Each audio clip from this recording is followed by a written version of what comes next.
What's going on, guys? I'm Tommy, and I'm coming at you with another review. Today, I'm going to be reviewing Jazwares Micro Galaxy Squadron V-19 Torrent Starfighter from the Clone Wars. I remember as a kid originally seeing this ship in the 2003 Clone Wars Micro Series, thinking it was super cool. I used to call this ship the E-Wing Fighter, because if you held it up sideways, it looked like the capital letter E. However, I do know now that the E-Wing Fighter is a different ship in both Star Wars Legends and Star Wars canon.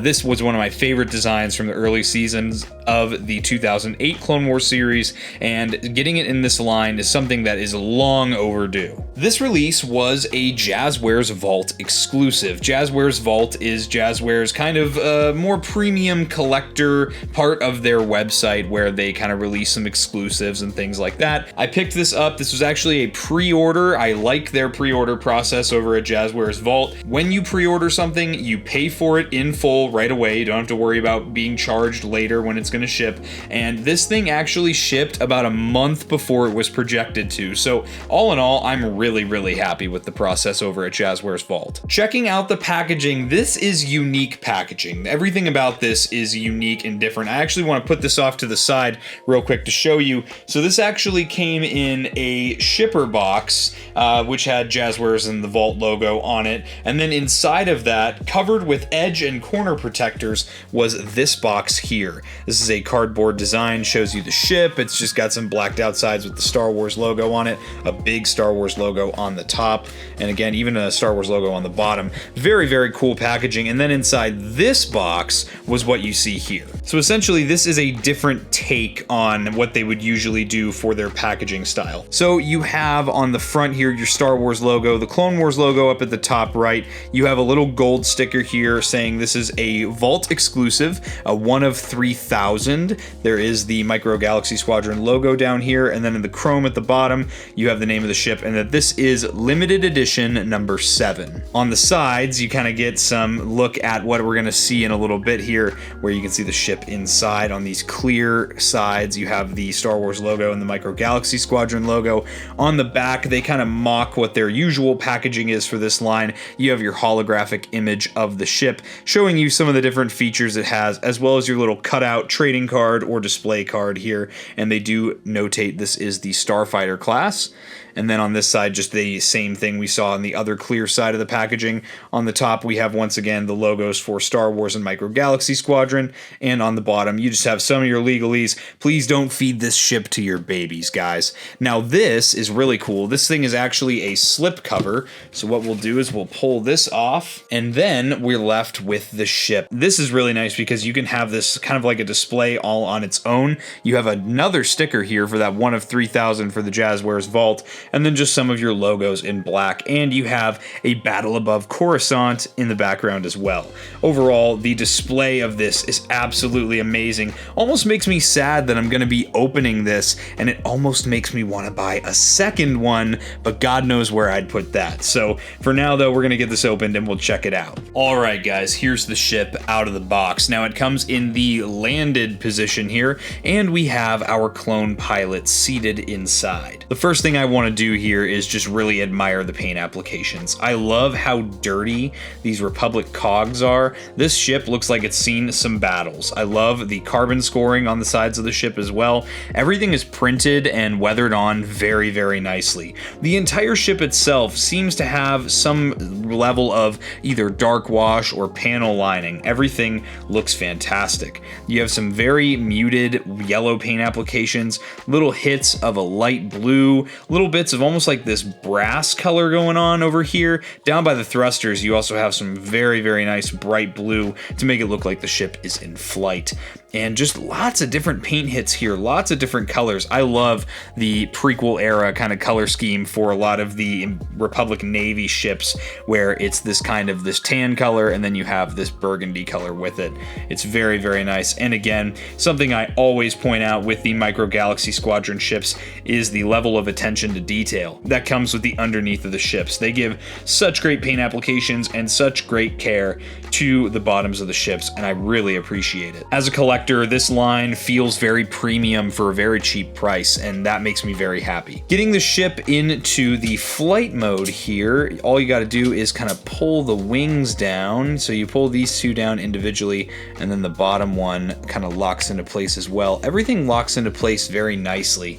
And here it is. Wow. This is seriously, this is one of my favorite ships ever of the prequel era. I love these things, and seeing them in both the 2003 Clone Wars series and the 2008 Clone Wars series is great. This just brings back so many childhood memories seeing this ship in hand. Everything feels good, everything feels nice and sturdy, nothing feels loose or out of place.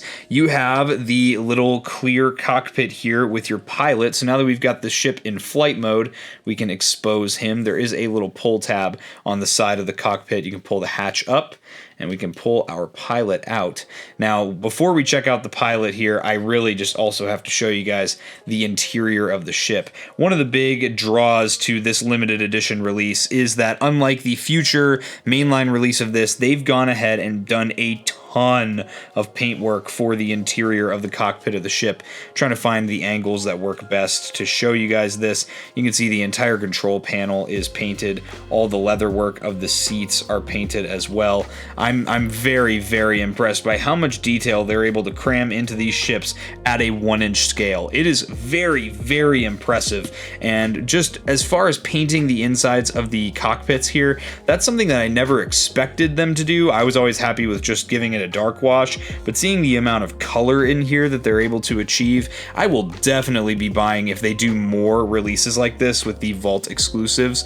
I will definitely be purchasing more of these, just because as a collector, I really enjoy little tiny details like this at such a small scale. Check out our clone pilot here. He's just done on a white sculpt. He's got some black painted on for the visor, for the little tubes leading down to the breathing apparatus here. He has tiny, tiny Black Republic cogs painted onto the helmet, as well as that yellow stripe for those early clone pilots. He's got some black paint applications for some of the undersuit, around the hands, around the hips, and around the arms there. Aside from that, it is a pretty typical release for a clone pilot. This guy's been in the line several times now. He's got the standard articulation scheme for most characters in this line. A rod that runs through the shoulders, giving you 360 degrees of swivel, and a rod that runs through the hips, giving you a 90-degree bend as a hinge so he can sit inside the vehicle. Seating him back inside said vehicle is very easy to do. You're just going to kind of slide him into place there. His feet will kind of straddle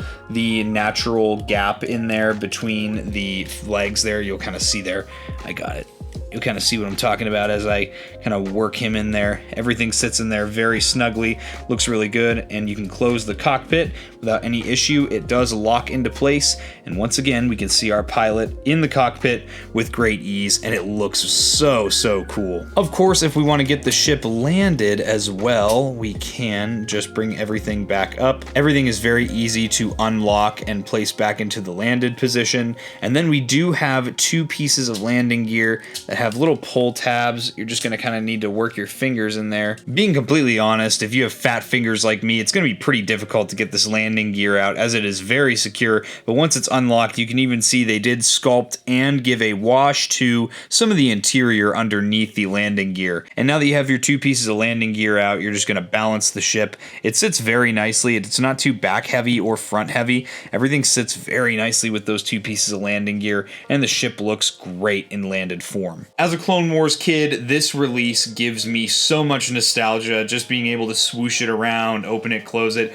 The attention to detail is so much more superior to the already great attention to detail that Jazwares brings to the Micro Galaxy Squadron line with its mainline releases. This is definitely worth picking up for the little bit higher price. The packaging feels more premium, the product feels more premium. I think as a collector, especially if you're a Clone Wars collector or a prequel collector, you will be a huge fan of this one. But with that being said, guys, I hope you enjoyed this review. If you did and you're not yet subscribed, subscribe to Blitz Transmissions. I've got awesome Star Wars content coming out all the time. Make sure to check out my social media, all of which is linked in the description below. That's going to be all for this review, guys. I'll catch you for the next one, and may the Force be with you.